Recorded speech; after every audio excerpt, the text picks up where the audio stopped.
What Steph Curry did on Sunday merits top of show conversation.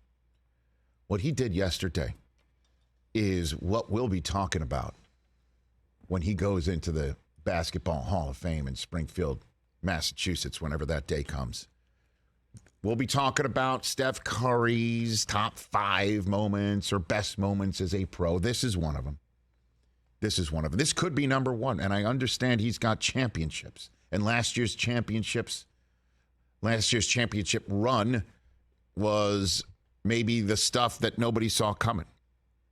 So everybody thought this born-on date of their dynasty had passed.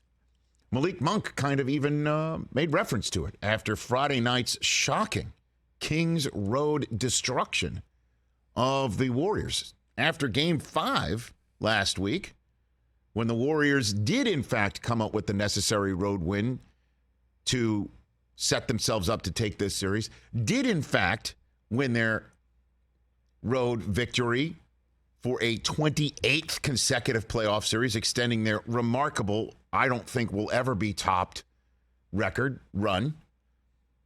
And certainly after this season, when they couldn't play a lick of defense and win a game on the road, coming out with that Game 5 win, it was a coronation set for Friday night, and the Kings curb stomped them, and Malik Monk said something along the lines of, well, we're younger than them.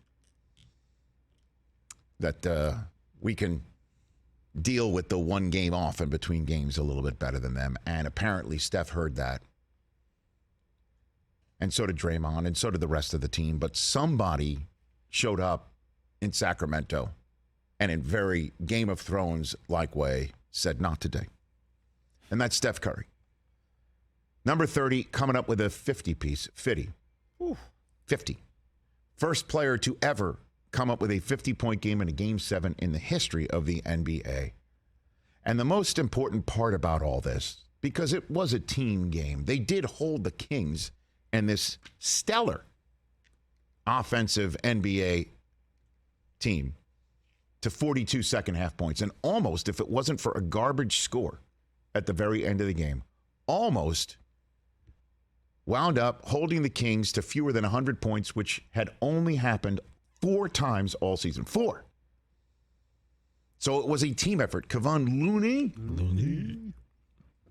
with one offensive rebound after another, extending one possession after another. And obviously, if you're going to give Steph and Clay and Wiggins and the rest of that team extra possessions, you're asking for it. And the Kings asked for it. And they got it. But the most impressive part about all of this is that, according to a story in The Athletic that came out today, that was co-written by Shams Charania, and let me get this gentleman's name correct,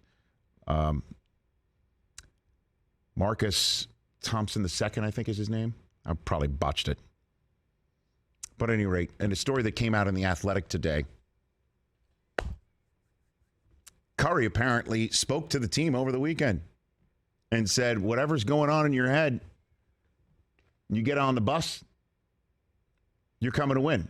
You got it right. Marcus Thompson II. And if you did not get on the bus, then we know you're not with us. Now, of course, everybody's going to get on the bus. But he basically told everyone in that room, and we all know stuff's been simmering. There's an iceberg, and we're seeing barely the tip for the Warriors. He basically said, I've got this. You come with me. Everybody needs to row in the same direction. We're not going out this way like we did on Friday night. We're not doing that with the cowbells and the beam lighting and all that stuff. Ain't happening.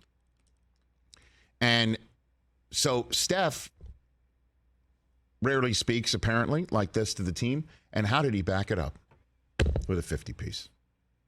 With 1 3 after another. With one heart-filled possession after another. This guy, when it's all said and done, certainly if they continue on and, dare I say, win this championship, and with the Celtics and Sixers tipping off tonight, and the Heat and the Knicks in already a battle of attrition with Jimmy Butler with another remarkable performance, but turning his ankle, and Tyler Hero and Victor Oladipo being out, and the Knicks already being shorthanded with Julius Randle sitting out, and Embiid potentially missing tonight's game 1. And that's the East.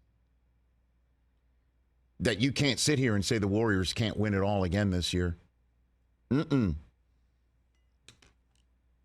That he would back up what he's saying, and that if they win it this year, he is putting himself in position to be named the greatest point guard of all time. And that's a conversation that you can start having right now. You can have an argument. You can have pushback, a lot of get out of here's. But he's putting himself in that position right now. And, oh, baby, I know you were talking about it, Chris, a couple weeks ago or forever how long you've been talking about it.